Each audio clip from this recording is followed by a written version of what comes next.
कागल तालुक्यातील कौलगे आणि नानीबाई चिखली गावापासून दूर असलेल्या वाडी वस्त्यांमध्ये रस्ता आणि पिण्याच्या पाण्यासारख्या मूलभूत सुविधांचा अभाव असल्याने येत्या 7 फेब्रुवारी रोजी होणाऱ्या जिल्हा परिषद आणि पंचायत समिती निवडणुकीच्या मतदानावर बहिष्कार टाकण्याचा निर्णय नागरिकांनी घेतला। या संदर्भात सुमारे 100 नागरिकांनी गटविकास अधिकाऱ्यांना निवेदन दिले आहे। निवेदनात नमूद केले आहे की चिखली गावच्या पश्चिमेला आणि कौलगे गावाच्या पूर्वेला कोगनुळे, नदाफ, पवार, नाईक, सातपुते आणि भोसले या वस्त्या आहेत। या वस्त्यांमध्ये गेली 40 ते 50 वर्षापासून नागरिक वास्तव्यास असतानाही आजपर्यंत रस्ते, पाणी आणि इतर मूलभूत सुविधा उपलब्ध करून देण्यात आलेल्या नाहीत। त्यामुळे येथील नागरिकांना मोठ्या अडचणींचा सामना करावा लागत आहे। या समस्यांबाबत वारंवार पाठपुरावा करूनही केवळ आश्वासनांपलीकडे काही झाले नसल्याचा आरोप नागरिकांनी केला।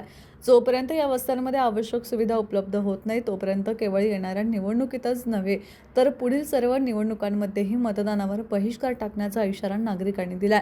हे निवेदन सहाय्यक गटविकास अधिकारी प्रमोद कुमार तारळकर यांना देण्यात आले असून त्यावर राजाराम कोगनुळे, भारत कोगनुळे, नसरुद्दीन नदाफ, मिरासो नदाफ, गणपती सातपुते, विजय सातपुते, अल्लाबक्ष नाईक, नझीर मुल्लानी, आनंदा पवार, विलास पवार, नरहरी संगपाळ, विकास भोसले, अब्बास नाईक आदी नागरिकांच्या सह्या आहेत।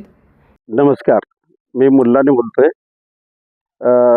या ठिकाणी कौलगी आणि चिखली या सरहद्दीवरती एक पायवाट म्हणून रस्ता आहे आणि त्या रस्त्यानं काही म्हणजे या ठिकाणी जी पिंजारी, नाईक, परत कोंगनोळे यांची वस्ती आहे आणि त्या वस्तीतील काही मुलं शाळेला जातात आणि ते शाळेसाठी जात असताना त्यांना योग्य असा जो रस्ता आहे तो नाही।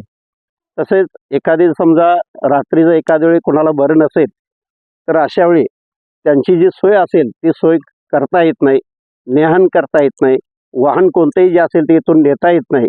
तर ते रस्ता जी असेल ती रस्ता सुस्थितीमध्ये व्हावी यासाठी आम्ही आपल्यासमोर मागणी करत आहोत।